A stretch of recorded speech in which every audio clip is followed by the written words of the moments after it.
Your signal light just struck. You must be driving.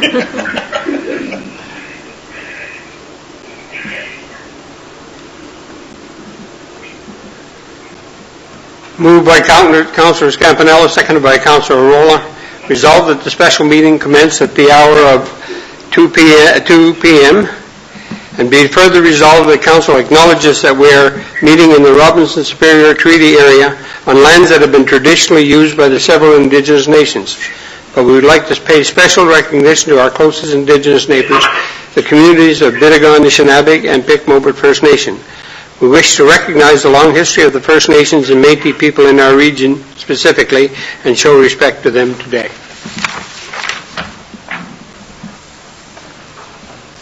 Councillor Arola? Yes. Councillor Moffat? Yes. Councillor Scapanello? Yes. Mayor McEachern? Yes. Moved by Councillor Rolla, seconded by Councillor Scampanello. Resolved that the agenda be approved as circulated. Councillor Arola? Yes. Councillor Moffat? Yes. Councillor Scapanello? Yes. Mayor McEachern? Yes. Is there any declaration of pecuniary interest or general nature thereof? Seeing none, there are no delegations or presentations, so we'll move to the CAO's verbal presentation. Thank you. Through the chair. The first piece of information is related to COVID, and if you've been watching the media at all, you see that on July 24th, the Reopening Ontario Act received royal assent. One of the things that happened with that act is that the provincially declared emergency over COVID was terminated. That does not mean we're over COVID strategy by any means. And what the province has done is gone and implemented some of the emergency orders they created under the declared emergency and put those into the Reopening Ontario Act. So one of the examples is we recently had the masking requirement put in place. They've extended that under the Reopening Ontario Act to keep those rules valid and things like that. So there is some legwork going to be required on our part to go through all that Reopen Ontario Act and see exactly how it applies to the municipality. But we haven't got all the information from the province yet on how that's going to play out. So they're masking up and the requirements that have been in place, and some of them affect businesses. The Stage 3 reopening requirements, for instance, is an example of that. And those things will remain in place under the Reopening Ontario Act. As of today, there is 2 active cases of COVID in the Thunder Bay region, so all of our, including the city and our region today. So the numbers are improving greatly all the time. The COVID Municipal Support Program has been launched. The information is on the municipal website, on the Facebook page, and as well the one here we're talking about in a second. So the program was rolled out to start early next week, as well as a mail drop has been completed. So residents will receive a registration form in their mail, or they could, which has to be returned here and put in the drop box, or they can complete it online, and we'll work forward from there. So we'll talk a second about the launch of My Manitouage. I'm going to take a liberty on the CAO update and turn the mic over to Florence. Thank you, Owen. So as we were working on our community revitalization project and our rebranding project, which required public consultation, and as a result of COVID, we realized that we weren't going to be allowed to have open houses. We worked with a number of other cities and municipalities in Ontario and in Canada on ways that they use public consultation online, and we were referred to a software program called Bang the Table, and I reached out to a number of other cities to see how they're using it. The city of Thunder Bay uses it for their public engagement site, but there's larger cities like Halifax and Vancouver, and we are the smallest municipality who is using this site. So we moved very quickly to to register and develop our page. A number of staff have been trained to use this site. Vanessa Rattay is working with me right now, and she did a lot of the graphics on the pages that you're going to see. And also, Jolene and I are both administrators, and so we oversee the entire site, the back end. And then other staff have specific pages that they're project administrators on. So any department can utilize this page to gather public input, and we'll just scroll through so we can see the active projects that we have right now. So our rebranding project, the Community Revitalization Advisory Committee has received the final options for the rebrand or the new logo for the township, and want to put this out to the public before it comes to council. So their next meeting is August 18th, and hopefully we will have enough feedback from the community in order to make a recommendation to council, which will come forward at the September 9th council meeting. The multi-use trails master plan is a project that we're working on with Think Design to look at all the different types of trails that we have in Manitouwadge and to get public input on the trails that are being used, the trails that the public would like to see better maintained, or even infrastructure upgrades required to them, and start to map those and put them out in marketing materials in order to bring new people to Manitouwadge to use the trails, encourage them to stay longer, to utilize our hospitality industry, and to create new job opportunities to support that sector. The Community Improvement Plan is part of the Community Revitalization Planning Study, and it is looking at incentives that can be used by residents and the public or the private sector for enhancements in the community. So there's a survey there that's asking the public their thoughts and feelings and opinions about the community and what they'd like to see in terms of revitalization. And then, of course, we have our community relief funding. So there's an online application there. So when people receive the application in the mail today and tomorrow, they will see the address for this website. They can complete the application online or submit the application that they received in the mail. And so all this information is gathered on the back end of this website, and we can pull off reports. And so we can see in the application process for this particular project who's applied, their address, how many residents they have in the household, and then they can also upload their confirmation of identification and confirming that they are a resident in the township. There's one more project just a little bit lower. The Community Services Department is putting out a survey to gather input from the public about their thoughts and opinions about hosting an indoor or outdoor summer market, whether they would like to attend as a consumer or a vendor. And so that information will help the department determine whether they should move forward with the market or not. So these are some of the active projects. We have other projects listed below that are for information only. So more details around the Community Revitalization Project, and then of course Code Red and information on how people can sign up for that.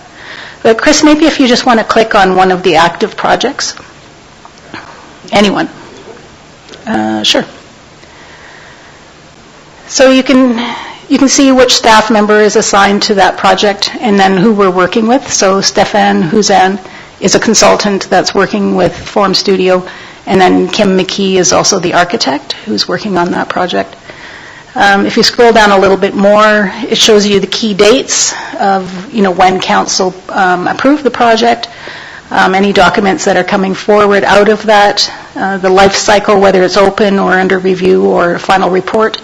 And then we can archive that project on this site, and that people can go back to it at any time, whether it's 10 years old or 1 year old, and start to get a better understanding of how we completed that process and any information that they want to review at a later date. So it's a really easy program to use, whether you're a resident or even a staff member, putting it all together. Registration is super important, as Chris is pointing. So residents do need to register to use the site. It's very simple. It's a username, a password, and your email address.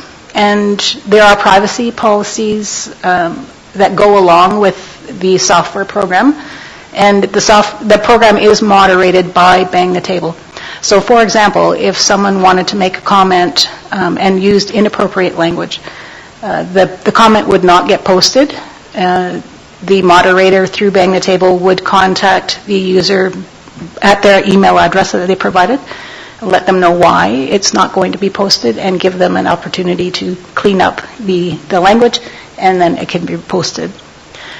So that's a really nice feature. That's something that we don't have to do ourselves. It's being done as part of the annual subscription to the program. And it's a one-time registration, correct, Florence? That's right. For all the projects. So you register once, and anytime you want to use it, you're in. So it's a personal password you... Yeah, so you create your username and password, and you provide your email address. Yeah. Any questions about that? Very good. We've spoke with Florence already as well, and Marcel and I, and we know we have a delay over getting property standards in place. So we have a draft bylaw, and we're thinking we're going to launch it on here as well as one of the municipal type things, and it's a chance to get it reviewed by the public and receive feedback. So I think the whole system looks great. I want to thank Florence and her team and everybody that's pitched in and helped out getting this done. It looks great. You're going to draft the bylaw and you're going to put it on here and ask for comments from people? Yes. The bylaws? No, for property standards, on what the Okay, standards would property be. standards, yeah. There's supposed to be a consultation for the process of the property standards. So we've been delayed Yes, over on the COVID property for that. So we'd like to start that process and at least get it in their hands to have a look. This is the one that has the 5 layers of options you can pick on the feedback, the toolboxes is Yes. the proper term. Yeah. So- There's more than 5, but yeah, there's Yeah, lots. there's options on how we receive, so we can put information up just as information to the public, and then we can put things up where we get feedback or surveys. There's all kinds of tools to use with this on what kind of levels of feedback you're looking for. So it's pretty versatile. Yeah.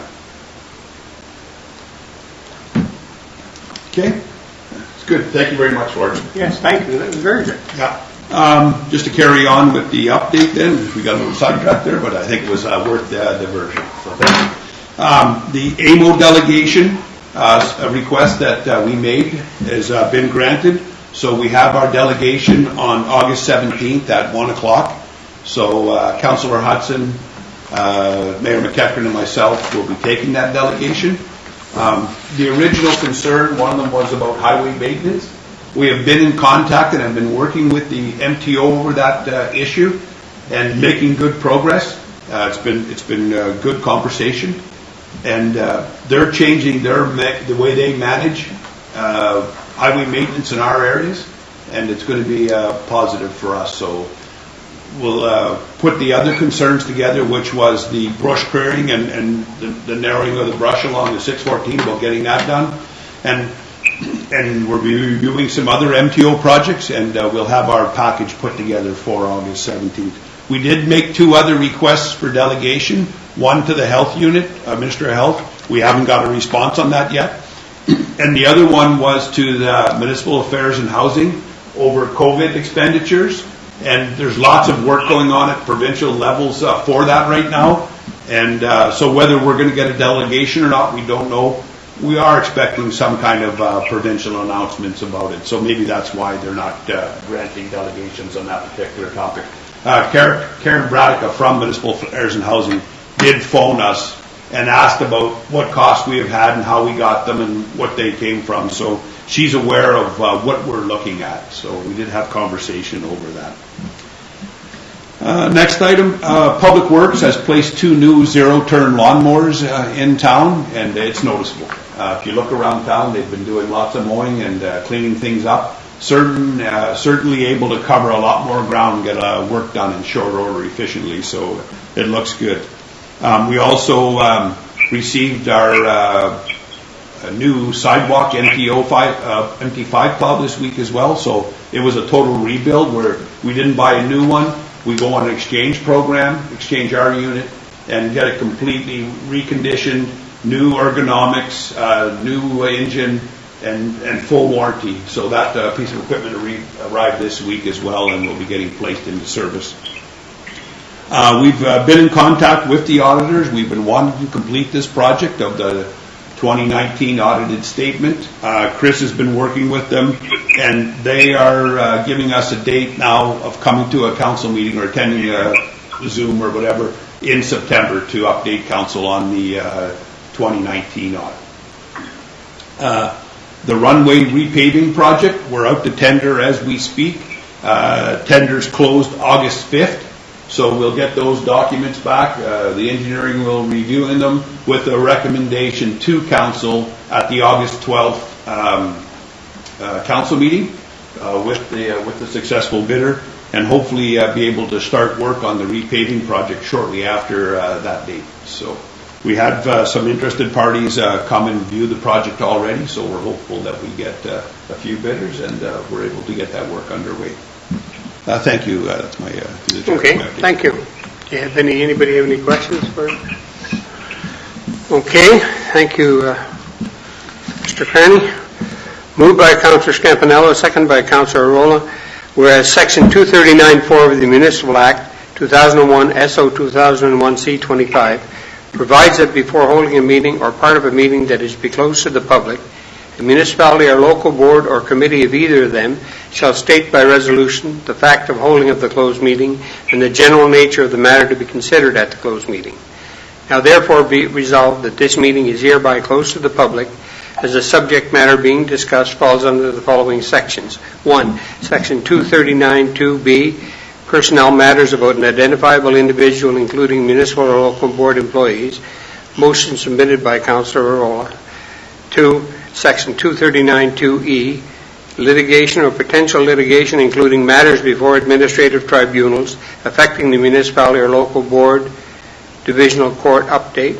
3. Section 239(2)(c), a proposed or pending acquisition or disposition of land by the municipality or local board. 15 and 17, Agua Gardens. Number 4, Section 239(2)(c), a proposed or pending acquisition or disposition of land by the municipality or local board. 18, Warbler Drive. And you can do your...